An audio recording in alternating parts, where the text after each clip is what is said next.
The 2611 Mumbai attacks accused Tahawwur Rana has been extradited to India. Reports, of course, say that he's landed in Delhi on a special plane. But the government is yet to confirm his arrival. Ahead of his return, security had been stepped up at several locations in Delhi, including at the Patiala House Court, the Tihar Jail, and also airports across the national capital region. The Delhi Police Special Cell is on high alert and SWAT commandos have been deployed at the airport. Now, according to reports, the National Investigation Agency has sought a jail van along with pilot escorts to get him from the airport. Rana will be sent to judicial custody and will be produced before a court via a video link. And India's Home Ministry has appointed Advocate Narendra Mann as the special public prosecutor for the NIA case. Meanwhile, Pakistan's Ministry of External Affairs has said that it has conveyed Pakistan's position on Rana's Canadian nationality. It's further added that Rana did not renew his Pakistani documents in the last 2 decades. The Pakistani ministry has further said that it will comment further in due course of time. The 64-year-old Tahawwur Rana is a Canadian national of Pakistani descent. He was lodged in the Metropolitan Detention Center in Los Angeles, and Rana is being brought to India after his last-ditch attempt to evade extradition had failed after the US Supreme Court had rejected his application.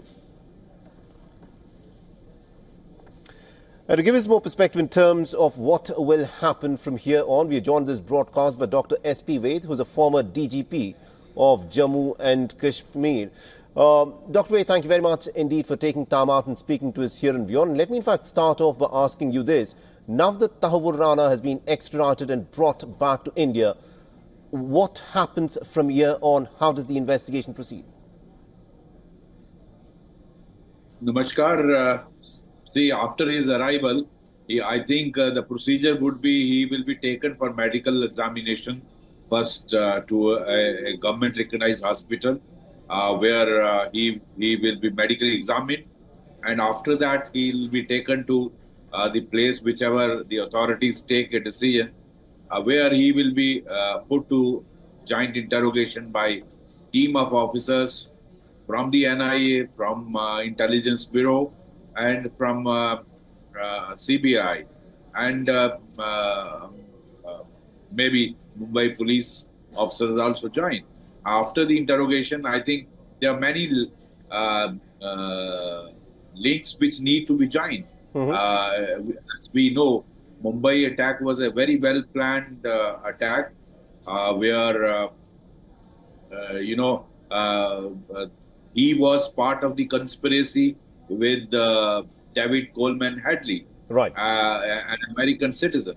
And in fact, David Coleman Headley had mentioned about Tahawwur Rana, that his role about Mumbai attack, it was not an ordinary terror attack. Basically, it was a massacre of human beings in which we lost about 166 people. Right. And many injured. Now, many facts need to be linked. Who are the people who helped him in India? Because before settling in Mumbai, he had taken round of many cities in India, including Delhi and some cities of UP. So, who were the people who are sleeper cells of the ISI in India? They need to be identified from his investigation, and who financed his opening of agency in Mumbai, who was his handler from Lashkar-e-Taiba in Pakistan, who are the people on the roles of the ISI who actually were handling him. So we need to find out many weak links which actually need to be completed before investigation is almost complete. I think many facts have come through the interrogation of David Coleman Headley, who had mentioned 2 army majors, Major Iqbal and another major of ISI in Pakistan, who were actually supervising this operation. So you need to verify also, can such a huge scale of terror attack Right. can take place without the knowledge of top officers of the ISI and Pakistan Army. So, what was the role of the Lashkar chief, Right. Hafiz Sayyid, Zakir Rahman Naqvi? All these facts need to be actually ascertained from him. Indeed. Now that Tahawwur Rana has been extradited, will David Coleman Headley be next on India's list to be extradited back to India? Yes, he would be, but it seems US will not be very willing to hand him over to India as things stand today, because as per reports, he was actually the source of CIA. So I don't think US would, under the present circumstances, like to hand him over to India. Let's see how things move on here on. But even extradition of Tahawwur Rana would not have been possible without Mr. Trump coming as the president of USA and his personally with our Prime Minister, Mr. Narendra Modi.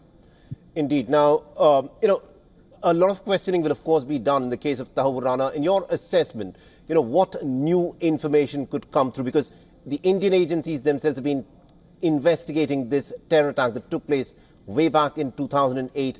Will Pakistan's links now be clearly established? Because we've got an individual who's quite clearly of Pakistani descent, even though the Pakistanis are trying to distance themselves from Tahawwur Rana. See, Pakistan takes pretense of that he is a citizen of Canada, but everyone, not only in India, across the world, knows how this operation was launched from Pakistan, and how ISI officers, two of the army majors who are working in ISI, have been named. Who actually, we need to know what were the sources of his finance, how did he recruit people working in his office, how was he helping those who had to undertake this terror strike, the human massacre here in Mumbai. How was all that being executed? How did he provide them logistics? How did he provide them the details of the recce he conducted? All places where attacks had to be undertaken. So all these facts need to be ascertained from him. Indeed. Thank you very much, Dr. S.P. Ved, for joining us with all those details there.